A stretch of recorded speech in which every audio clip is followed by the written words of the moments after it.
আর সেই কারণে আমি জানো উনি এই বাড়িটা থেকে এক পাও না বাড়ান সেই খেয়ালটুক রাখবো কেন। এসব কি বলছো তুমি? তুমি জানো না ওনার মাথায় ক্র্যাক আছে, এই বাড়িতে তাণ্ডব করে দেবে। সরি বিবি, আপনি কেন এত চিন্তাটা করছেন? উনি যা ইচ্ছে তাই করুন কেন, আমি সব কিছু সহ্য করবো। তবে আমি যতক্ষণ আছি ততক্ষণ ওনার উপরে একটুকু আঁচ আসতে দেবো না। এই একদম বাজে কথা বলবে না, আমাকে ফাঁসাচ্ছ না? আমার কোনো ভাড়াটারা নেই, জোর করে কিন্তু আমাকে আটকে রাখতে পারবে না। আমি পুলিশ রাখবো, আমাকে আটকে রাখতে পারবে না তোমরা। আপনি পুলিশে কমপ্লেন করতেই পারেন, কিন্তু আপনি শিওর তো যে এই বাড়ি থেকে বেরোনোর পর আপনার যদি কিছু হয়ে যায় তাহলে পুলিশ আপনাকে বাঁচাবে? সব বাজে কথা। হ্যাঁ, আমি আমার চোখ রোজ দেখি, হ্যাঁ রোজ দেখি।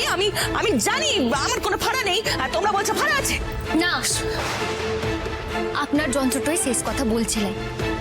মোহিনী মায়ের এত দিনের সাধনা ভুল হতে পারে লাই, ওনার এত দিনের গণনাটও ভুল হতে পারে লাই। মোহিনী মা, আপনি বলুন না কেন, নিজের মুখে বলুন, আমি কি কিছু ভুল কথাটা বলছি? কি হলো মা, তুমি চুপ করে আছো কেন? তুমি যদি সত্যি এরকম কিছু দেখে থাকো তাহলে বলো না মা। মা দেখো, উনি যদি এখন এই বাড়ি থেকে বেরোয় তারপর যদি ওনার কিছু হয়ে যায় তাহলে তো পুরো দায়টা আমাদের উপর এসে পড়বে, তাই না? যে আমরা জানা সত্ত্বেও ওনাকে আটকাইনি। ক্রিস আর বিনু ইচ্ছে করে আমার নাম নিয়ে মিথ্যাটা বলল যাতে আমি না বলতে না পারি। হ্যাঁ না মানে হ্যাঁ ভাড়া আছে। দেখেছেন কেন, এবার আপনি নিজের কানটাতে শুনছেন? মোহিনী মা নিজের মুখে বললেন কেন? ছোট ভাই পায়েল, তোমরা দাঁড়িয়ে আছো কেন? যাও গিয়ে ওনাকে বোঝাও, তোমরা তো ওনার অনেক বড় ফ্যান তো কেন?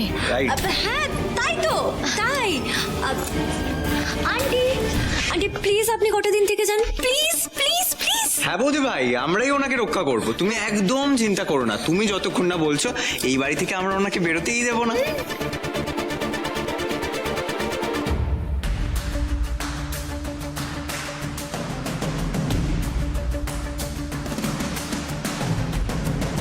আমি আর দেরি না করে বেরিয়ে পড়ছি, মাধবপুর হোক বা যেখানে হোক না কেন ওই মানুষটাকে আমি ঠিক খুঁজে বের করে আনবো। ওকে?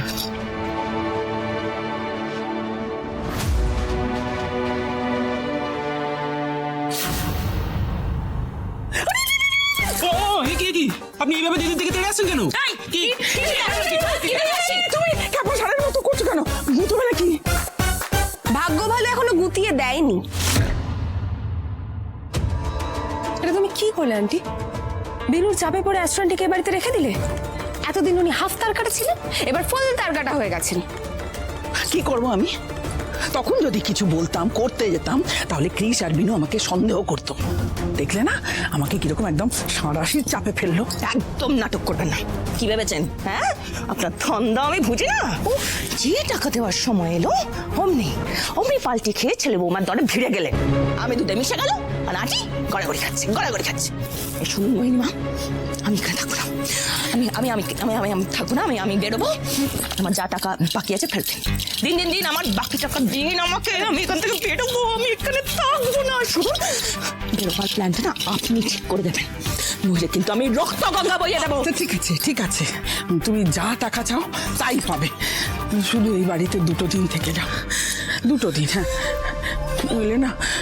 নইলে তীরে এসে তরি ডুবে যাবে।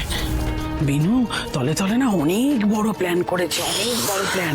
না হলেও কিছুতেই তোমাকে এই বাড়িতে থাকার জন্য জোলাজুলি করতো না। আরে কি প্ল্যান করেছে সেটাই তো বুঝতে পারছি না।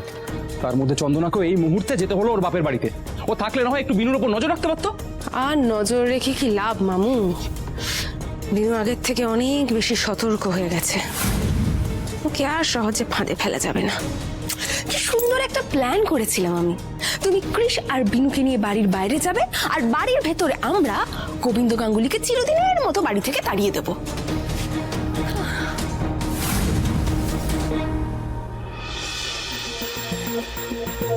জামাইবাবু, এই তো, কি খবর, কি করছো? দেখো দেখো দেখো, কত পাখি আকাশে উঠছে, কি সুন্দর।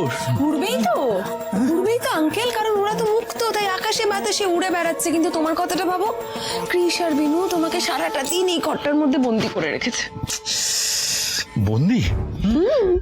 আমাকে আমাকে বন্দি করে রেখেছে